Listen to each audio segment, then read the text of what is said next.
55 inch TV के videos मैं पहले भी बना चुका हूं। आज के वीडियो में क्या खास होने वाला है?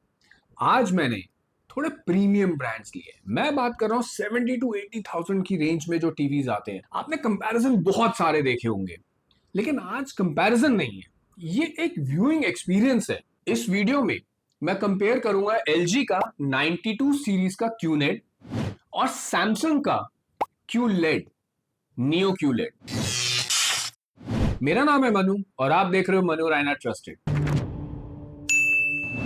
लेट्स सी दोनों कोरियन कंपनीज ने जो मार्केट में धूम मचा रखी है, दोनों में से बेस्ट कौन सा है और कहां हमारे पैसे जाने चाहिए। अब पहला जो मैंने टीवी लिया है ना, वो सैमसंग का लिया है क्यूएन सीरीज का 70 क्यूएन 70। ये नियो क्यूलेड मॉडल है। नियो क्यूलेड का मतलब हो गया मिनी एलईडी। 100 हर्ट्ज का इसका पैनल है जो 144 हर्ट्ज का रिफ्रेश रेट तक आपको सपोर्ट देता है। The best part is the picture quality of this TV. अब मैंने इसका कम से कम 1.5-2 घंटे तक स्टोर पे खड़े होकर एनालिसिस करा। पिक्चर क्वालिटी इस टीवी की बहुत ही बढ़िया है। कलर्स और ब्लैक्स एक्सलेंट नजर आ रहे हैं। इवन ब्लैक्स आपको बहुत डार्क दिख रहे हैं। आपको कहीं भी ऐसा नहीं लग रहा कि ब्लूमिंग इफेक्ट आ रहा है। 700 निट्स की ब्राइटनेस में ना एचडीआर कंटेंट भी बहुत बढ़िया निकल के आ रहा है। अब इस टीवी में ना हर टीवी की तरह बहुत सारे मूवी मोड्स हैं। अगर आप पर्सनली मुझसे पूछो तो मुझे इसके एआई मोड में बिल्कुल भी मजा नहीं आया। जो बेस्ट मोड है ना इसमें, वो मूवी और स्टैंडर्ड है। उसमें जो पिक्चर निकल कर आ रही है, अनमैच्ड, क्रिस्टल बढ़िया एकदम। अब इसमें मैंने स्पोर्ट्स चैनल भी देखे। वो स्टैंडर्ड मोड पे they were looking awesome. Quality was very good. Colour representation बहुत एक्यूरेट आ रही थी। मोशन ब्लर था ही नहीं। So overall sports experience was excellent. Sound quality की अगर बात करें तो सैमसंग इसमें 20 वॉट का ऑब्जेक्ट ट्रैकिंग साउंड देता है। अगर मैं रियल वर्ल्ड यूसेज की बात करूं तो मैं एक बड़े हॉल में सुन रहा हूं, एक स्टोर में जहां ऑलरेडी बहुत सारा शोर हो रहा है, बैकग्राउंड नॉइज हो रहा है। डायलॉग्स और क्लैरिटी बहुत ही बढ़िया, कोई डाउट ही नहीं। क्या मैं मिस कर रहा था बेस को? बेस इफेक्ट मुझे फील नहीं हुआ। उसके दो कारण हो सकते हैं कि एक तो वो एरिया बहुत बड़ा था, तो क्योंकि स्पीकर की एक लिमिटेशन है 20 वॉट की, और दूसरा बाय डिफॉल्ट सैमसंग बेस पे ज्यादा फोकस करता ही नहीं है इस रेंज के टीवीज में। बट क्या आप इसको डे टू डे व्यूइंग में मिस करोगे? बिल्कुल भी नहीं, मुझे नहीं लगता। क्योंकि डे टू डे व्यूइंग के लिए ना जो क्लैरिटी है डायलॉग्स की वो ऑसम है। जो जो ट्रेबल आ रहा है, जो नॉन डिस्टॉर्शन, बिना डिस्टॉर्शन के आवाज आ रही है, ये बहुत बढ़िया है, कोई डाउट ही नहीं है। अब सॉफ्टवेयर की बात करूं ना, तो सैमसंग शुरू से टाइजन यूज करता है।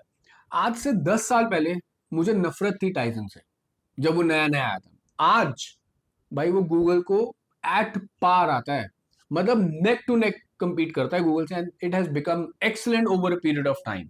फास्ट, एफिशिएंट, जबरदस्त परफॉर्मेंस है। वॉइस कमांड से भी ऑपरेट करो, एलेक्सा भी है, ब्रिक्सबी भी है। सो ओवरऑल अगर मैं बात करूं, क्लीन यूआई है, अच्छी परफॉर्मेंस है, फास्ट टीवी है और स्टेबल भी है। अब जैसा कि मैंने आपको शुरू में बताया कि इसका पैनल 100 हर्ट्ज का है, बट 144 हर्ट्ज के वीआरआर को सपोर्ट करता है, वेरिएबल रिफ्रेश रेट को। सो गेमिंग परफॉर्मेंस इस पे ऑसम। मुझे लग रहा है कि सैमसंग ने जब ये टीवी बनाया ना, तो पहले गेमिंग का ध्यान रखा है, फिर पिक्चर क्वालिटी की बात करी है। सो अमेजिंग है गेमिंग के लिए। वीआरआर के साथ इसमें मुझे ALLM भी मिलता है, विच मीन्स के ऑटो लेट लेटेंसी मोड भी है, प्लस इसमें फ्री सिंक का प्रीमियम वर्जन भी है। सो गेमिंग सपोर्ट इसमें फुल ऑन कवर्ड है, with very good refresh rate, a good bright panel. आपको मजा आ जाएगा गेमिंग में, ये गारंटीड है। एक बहुत ही बढ़िया सोलर पावर रिमोट मिलता है इसके साथ, with all the hot keys and voice controls. तो ओवरऑल जबरदस्त, मजा आ जाएगा। Remote is very good, no doubt about that. 2026 में एक अच्छा प्रीमियम टीवी के लिए और गेमिंग के लिए जो जो कनेक्टिविटी चाहिए वो सब इसमें अवेलेबल है। Nothing to worry about that. Specs इसके सारे आप स्क्रीन पे देख सकते हो, मैंने सारे स्क्रीन पे लगा दिए। मेन बात पे आते हैं इसके प्रोज और कॉन्स की। अब सबसे पहले कॉन्स की बात करें तो सैमसंग के टीवी में ना एक डॉल्बी विजन ना होना तो कौन रहेगा ही रहेगा हमेशा। बट ये अपना फॉर्मेट प्रमोट करते हैं HDR10 plus, which is excellent. So Dolby vision आपको किसी सैमसंग में यूजुअली मिलेगा नहीं। सेकंड कॉन जो इस टीवी का है वो है इसकी साउंड क्वालिटी। जिस प्रीमियम बजट का ये टीवी है उसके हिसाब से मुझे इसकी साउंड क्वालिटी थोड़ी एवरेज लगी।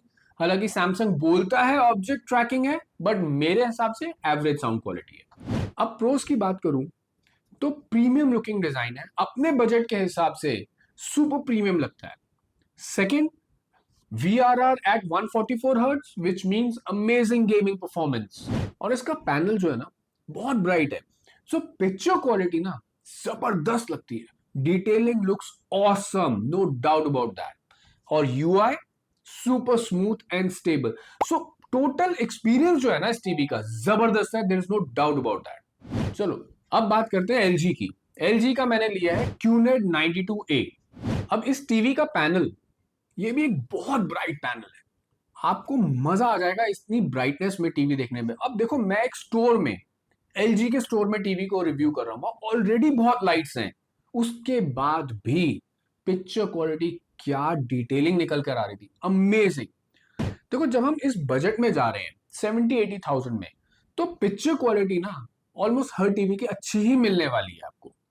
हमें क्या देखना है कि जो ब्राइट पैनल है वो कहीं ओवर ब्राइट तो नहीं हो रहा, कि अगर सन आ रहा है, कोई एक ऐसा पिक्चर है जिसमें धूप दिखाई जा रही है, तो कहीं वो ब्लैक को ओवर शेडो तो नहीं कर रही, ब्लैक फेड तो नहीं हो रहे।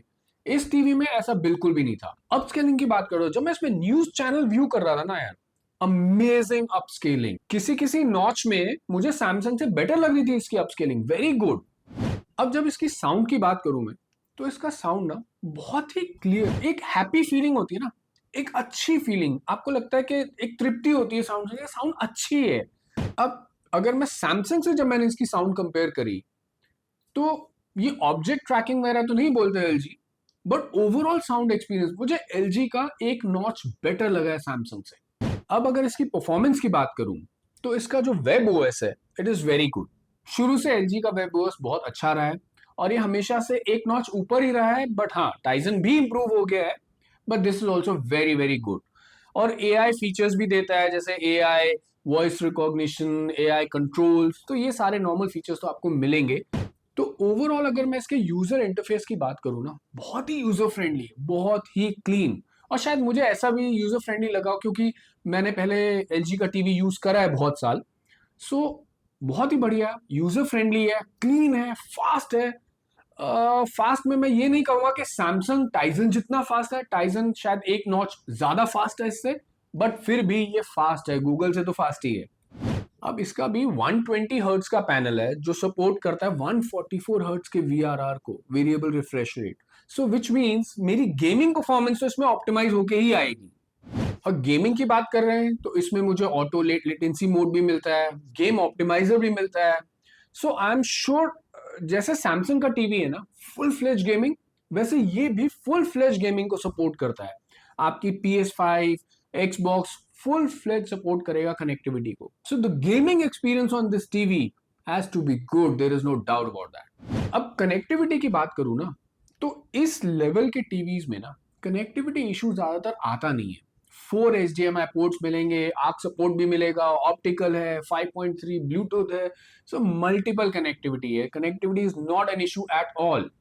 अब एलजी ना अपने टीवीज में ना डाउन फायरिंग स्पीकर यूज करता है, तो शायद इसीलिए इसकी ऑडियो क्वालिटी मुझे एक नॉच बेटर लगी सैमसंग से। Of course Dolby Atmos support मिलता है टीवी में, आपको इसमें डॉल्बी विजन सपोर्ट भी मिलता है जो आपको सैमसंग में नहीं मिलेगा। अगर मैं इसकी डिजाइन और बिल्ड क्वालिटी की बात करूं, तो पीछे से टीवी कैसा लग रहा है मैं उस पर नहीं जाऊंगा, हम पीछे से टीवी देखते नहीं है। सामने से this looks very very premium, super premium, elegant TV लगता है, एकदम design flawless, solid build quality है, फिट एंड फिनिश इतनी जबरदस्त है, आपको एक सॉलिड फील आती है। मतलब जिस तरह से सैमसंग का टीवी है ना, एकदम build quality sturdy and solid, बिल्कुल एट पार लगता है एलजी, सॉलिड स्टर्डी, आपको लगेगा फील, मतलब टच करके भी लगेगा कि they good quality plastics that have been used. चलो अब बात करते हैं सबसे इंपॉर्टेंट चीज, प्रोज एंड कॉन्स की। मैंने इतनी तारीफ कर दी तो ऐसा लग रहा है कोई कौन ही नहीं है क्या इस टीवी में, बिल्कुल है। एलजी में भी ना मुझे किसी किसी शेड में ब्लूमिंग इफेक्ट इसका नजर आता है, स्पेशली अगर मैं डार्क सीन मूवी देख रहा हूँ लाइक बैटमैन एंड ऑल, तो जिसमें डार्क कंटेंट बहुत ज्यादा है, तो मुझे ऐसा लग रहा था जो लाइट है ना वो फैल के डार्क वाले एरिया पे भी जा रही है। ब्लूमिंग इफेक्ट देखो सैमसंग में भी है, और मैं सोनी ले लूंगा उसमें भी आएगा, ज्यादा और कम का खेल है। तो ब्लूमिंग इफेक्ट इसमें सैमसंग से थोड़ा सा ज्यादा लगा मुझे, but nothing to worry, it's still a very very good buy. देखो मैं ब्लूमिंग इफेक्ट की बात कर रहा हूं बार बार, तो ब्लूमिंग इफेक्ट हर एलईडी पैनल में आएगा, चाहे कितना भी एक्सपेंसिव टीवी ले लो, पीरियड। वो एक परपेचुअल प्रॉब्लम है एलईडी पैनल का। अब बात करता हूं मैं इसके प्रोज की।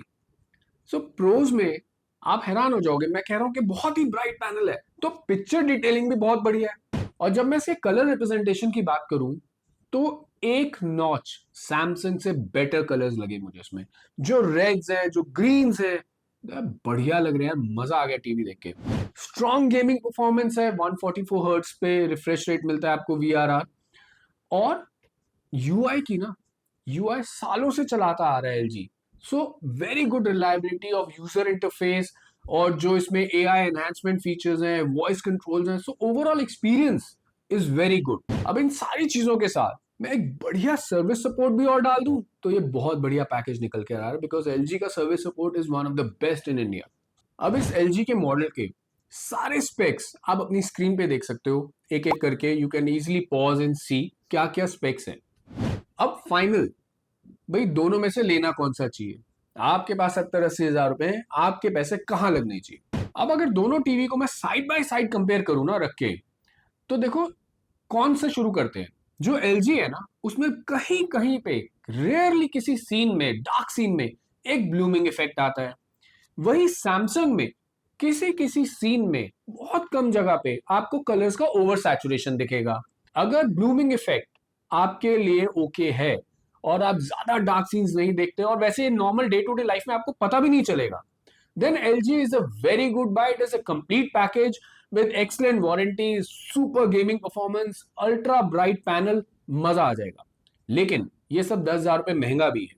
सो if you want to save 10,000 bucks, but आपके कलर सैचुरेशन से ज्यादा इशू नहीं है, जो वो भी किसी किसी सीन में आएगा, हर सीन में नहीं आता colour saturation, then go for Samsung. Samsung also gives you an excellent gaming performance with very very good service support. इसमें आपको सैमसंग में डॉल्बी विजन सपोर्ट नहीं मिलता, इसमें आपको डॉल्बी विजन एक्स्ट्रा मिलता है। सो डिसाइड, दोनों ही बहुत अच्छे बाय होंगे।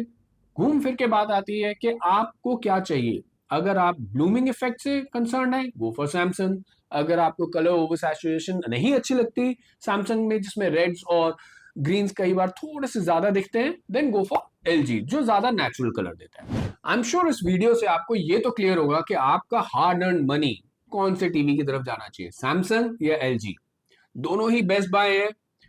एनीथिंग एल्स आपको लग रहा है कि किसी और चीज के बारे में आप जानना चाहते हैं, कमेंट सेक्शन खुला है, आप कुछ भी डालिए, मैं आंसर जरूर करूंगा। आपको ये वीडियो हेल्पफुल लगा हो, अच्छा लगा हो, do like it, subscribe to my channel. मिलते हैं नेक्स्ट वीडियो में, बाय बाय।